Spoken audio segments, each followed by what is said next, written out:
Happy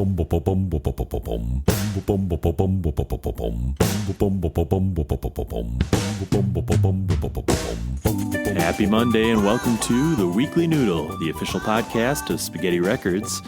I'm your host today, Ben, and we will be here in the studio with Spaghetti Records recording artist William James, as well as Melissa Bell from Sad Monkey Sound Studios. Hello, William. Welcome to the show. Thank you. Thanks for having me. Melissa, thanks for joining us. Thank you for having me. Of course, thank you for being here. We're going to kick it off starting about this very, very cool, very vibey, interesting track you have here. William, do you mind if I call you Will? That's fine, sure. Excellent. You can call me whatever you'd like. All right, it's going to get weird. But speaking of, this song definitely has a very cool feel, ambiance to it. It's very atmospheric. But could you kind of tell me sort of where it comes from, what the project is? Absolutely. It's hard actually to remember everything about it because it's kind of an old song. This project is kind of a resurrection or I don't know what you want to call it, a rebirth of an old project, really. Going way back to an album that I released in 2013. That was kind of early on in my recording career, and the drums on the project were program drums. They were MIDI.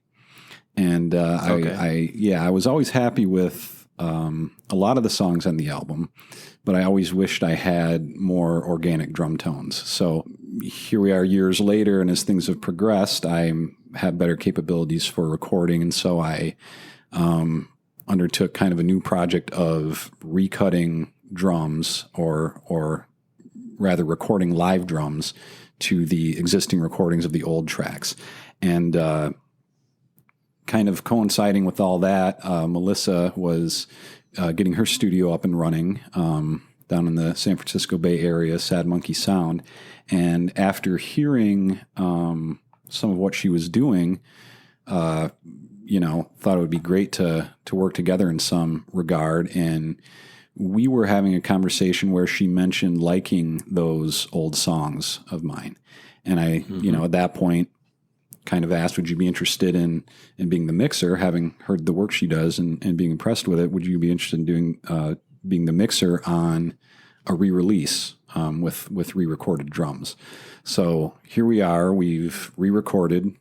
She mixed. And it's being re-released as the Mixer Sessions is what I'm calling it, which that's my attempt at being clever, because mixer is an anagram for remix, because that's really what these are. They're remixes. It's a remix project.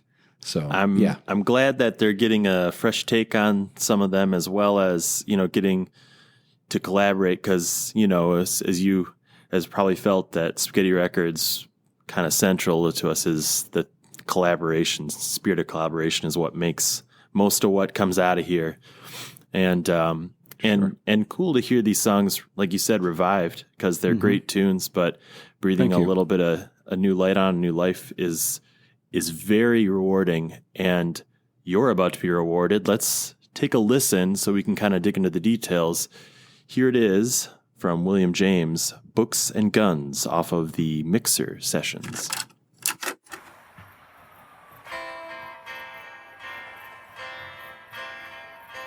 The smoke and mirrors, they faded like they're supposed to.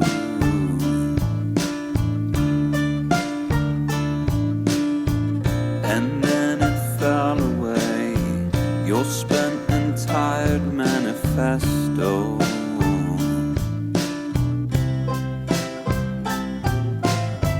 Like books and guns, get heavy when the thrill is gone.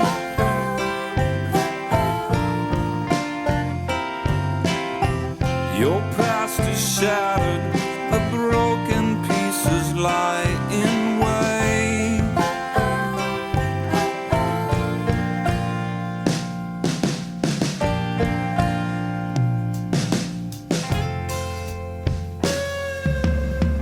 You inside the hallowed halls of surrender.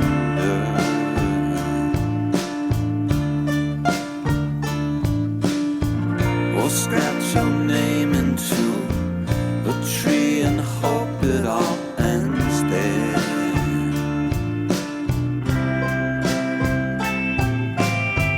Like books and guns get heavy when the thrill is gone.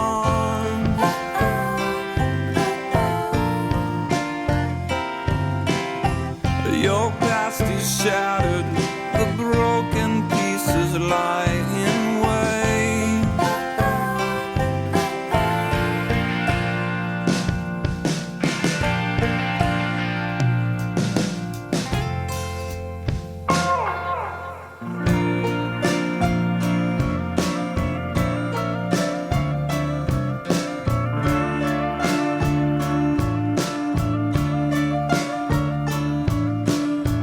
We moonlight natural, we swing the sweet Patagonia.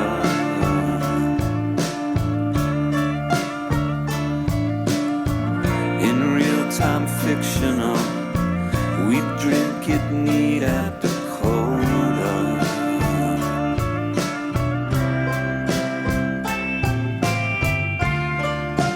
Call the law on the thief who hung your crown from that tree, or burn it down. Like books and guns get heavy when the thrill is gone.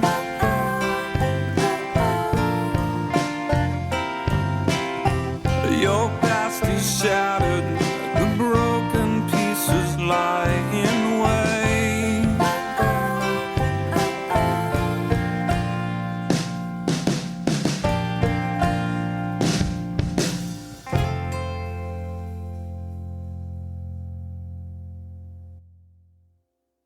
Yeah, that is such a cool and unique track. Musically, lyrically, I kind of want to dig into it all, kind of unpack it a little bit if you don't mind. Sure, definitely.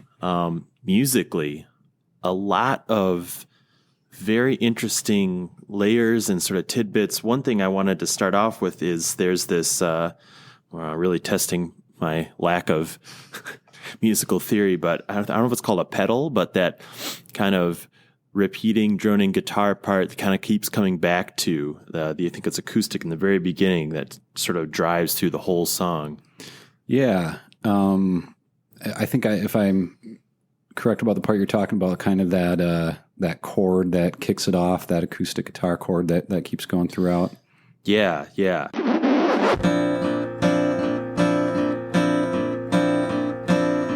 I like that a lot. It sets the tone for the song in a way and the tempo. Yeah, thanks. I can't tell you exactly what chord it is, but I can tell you that it can't be played live on one guitar. It's it's built from two tracks, strumming it together to kind of build a bigger chord. And then just kind of set to a loop, if I remember correctly. Yeah, it has what I like. It starts off with that, and then I think maybe second verse, halfway through the song there or so, there's this very cool legato hammer-on pull-off electric guitar riff that also loops and repeats on top of it.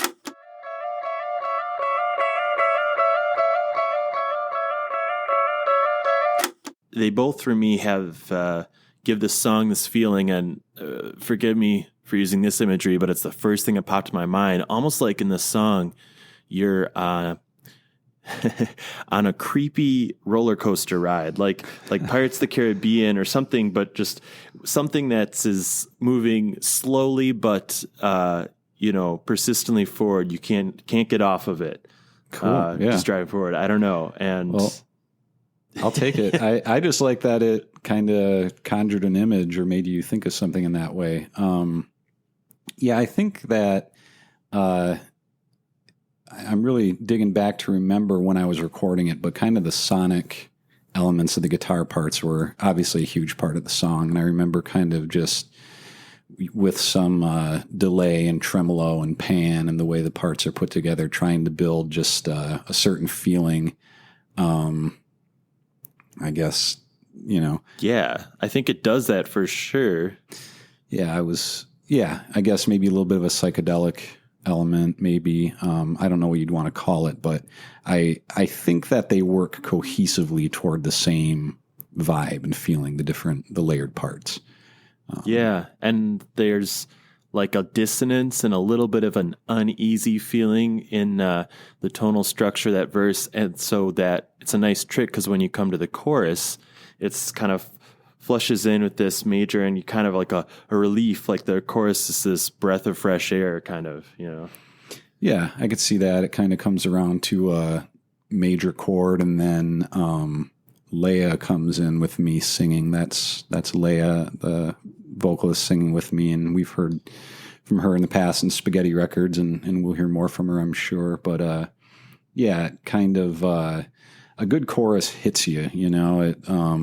There should be a change from the verse, that not just a structural change in the song, but a change in the feel too. So yeah, I think the song has that by way of her voice coming in and going to a major chord. You get that change.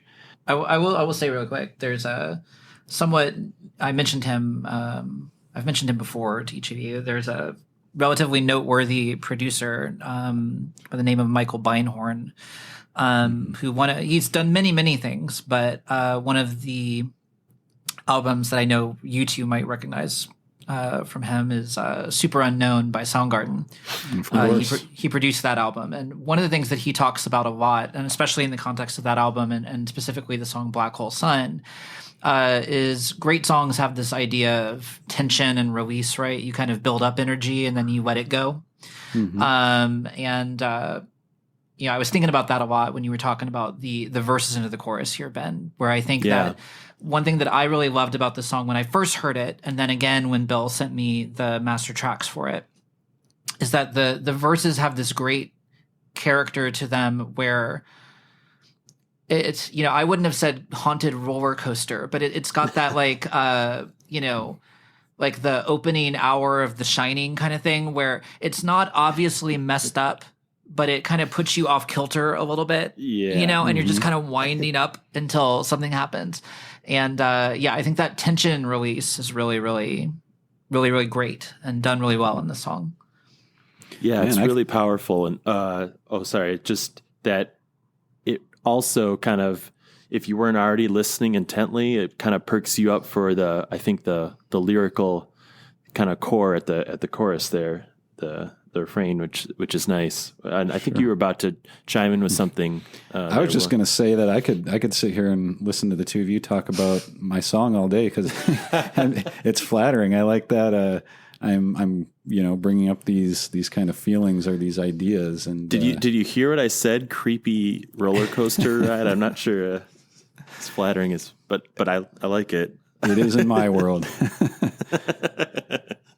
I was curious,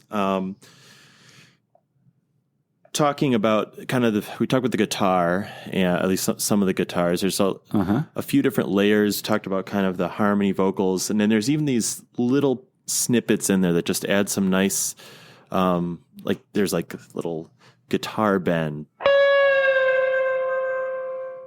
and some little flourishes right into the transitions that I think are great. I don't know if you could talk about, do you just kind of go on this, I need something here. Oh, I know. Weird noise. Yeah. Yeah. Kind of ties in with what I was saying earlier, and it is a little bit hard for me to remember exactly where I was coming from with all of it, but I wanted guitar parts that were just, the cliche I keep wanting to go to is the word trippy, but just, basically something that, if you listen to it, especially with headphones on, it would kind of take you on a little journey, like bend your mind a little bit. One of my favorite bands, and favorite guitarists is the Meat Puppets and Kirk Kirkwood, the guitarist. And I can remember being about 13 years old, listening on headphones to his guitar parts. And that experience, I think it was like a full summer of me just walking around with headphones listening to their music. And that experience kind of informed my like musicality going forward in a lot of ways. He did a lot of cool stuff with the delay, and there were things I would hear in the mix, especially when I wore headphones, that just really kind of tripped me out. And I was kind of trying to do that with the guitar parts, with some of the reverb on them, some of the delay, some of the pan, a little bit of tremolo.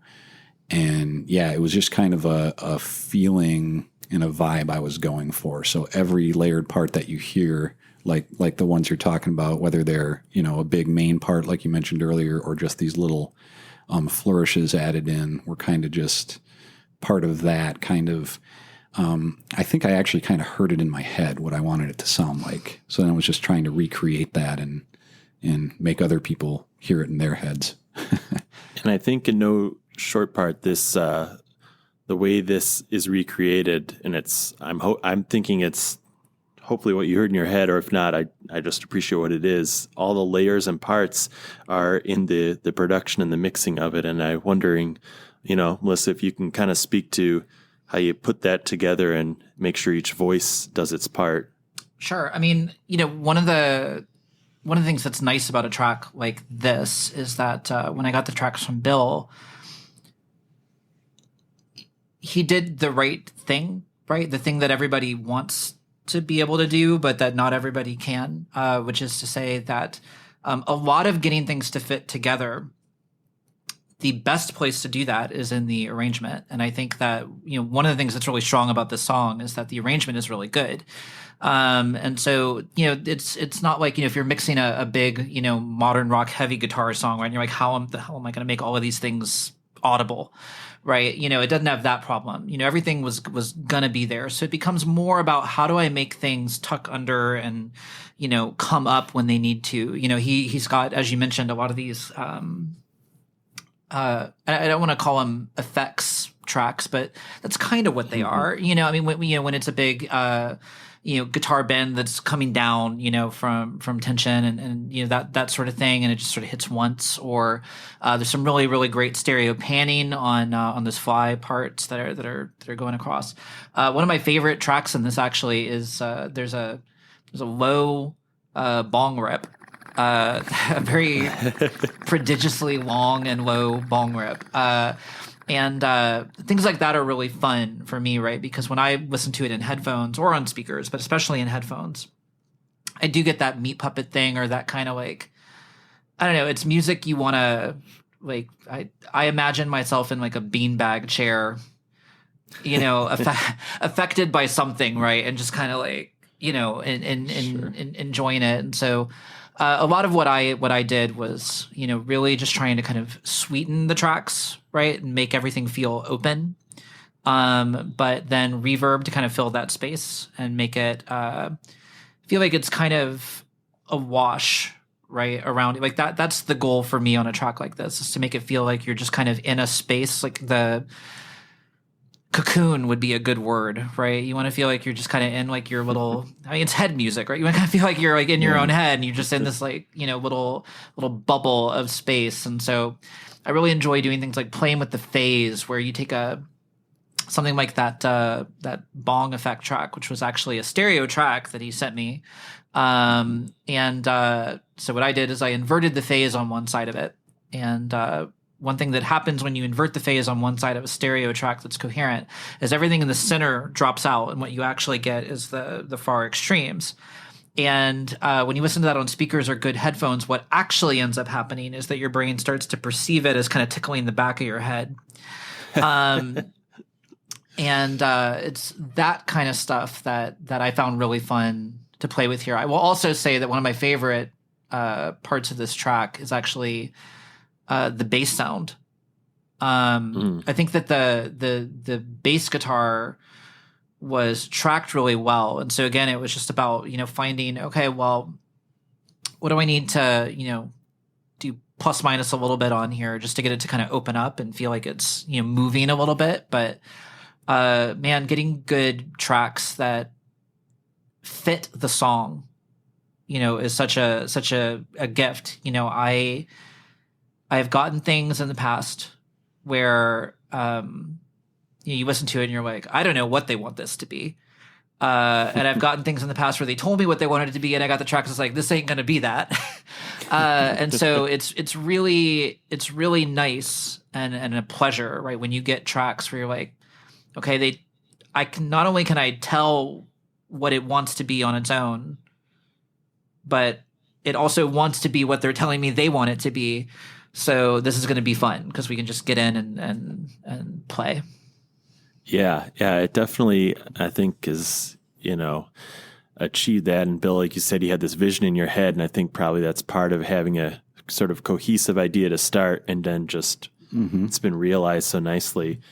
Musically, it's just wonderful, and I wanted to touch briefly on some of the lyrics, sure. Or at least if I'm allowed to go there. Of course, sure.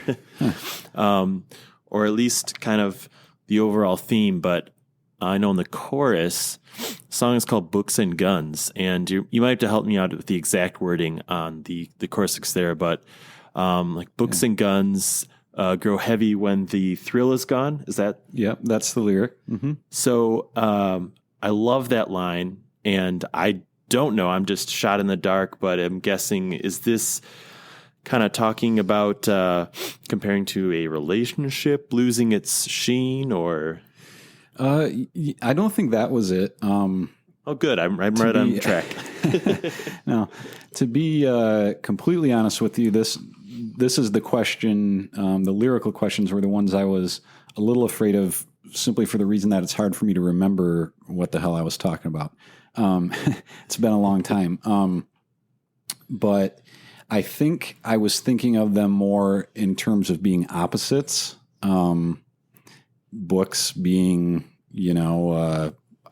educational and in a way of kind of feeding your mind, and one means to not an end, but to getting somewhere to another place. And then guns being like the more of the law of the jungle sort of a thing, and associated with, violence, or the opposite of reason, which I guess, Yeah, that's part of what I loved, is the juxtaposition of the two things that you wouldn't typically pair together. And then I guess this is the beauty of someone listening to art, is they take from it what Sure. it means to them, or what their next step. Well, and I've always said that good songs are ambiguous, or about more than one thing. It's like the old question that every songwriter hates being asked, which is, what is that song about? Because you can't answer, what is this song about? A song is never really about any one thing, or usually it's not.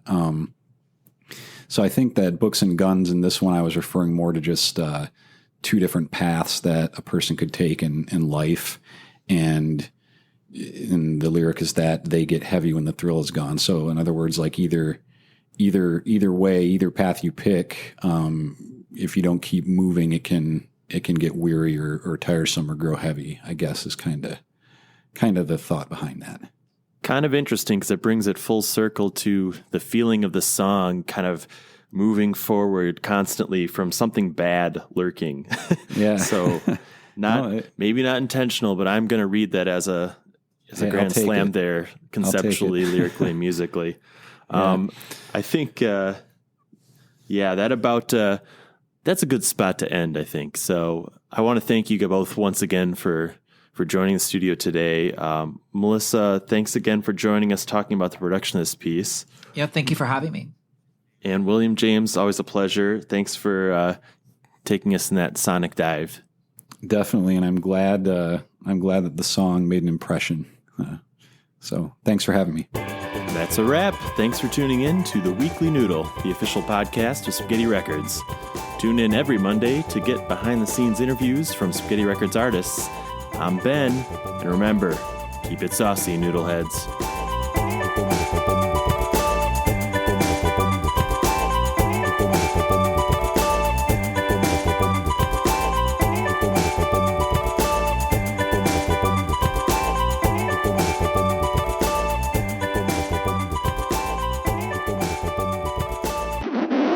that's a wrap. Thanks for tuning in to the Weekly Noodle official Spodcast? That's right. The Speakly Spoodle. Exit stage left. The Weekly Noodle is the official podcast of Spaghetti Records. All audio materials herein are hereby property of Spaghetti Records and relevant subsidiary parties. Trademark, copyright, secret recipe. Unauthorized duplication of authorized noodles is uncouth, rude, and generally frowned upon. The Weekly Noodle is made possible through listeners like you.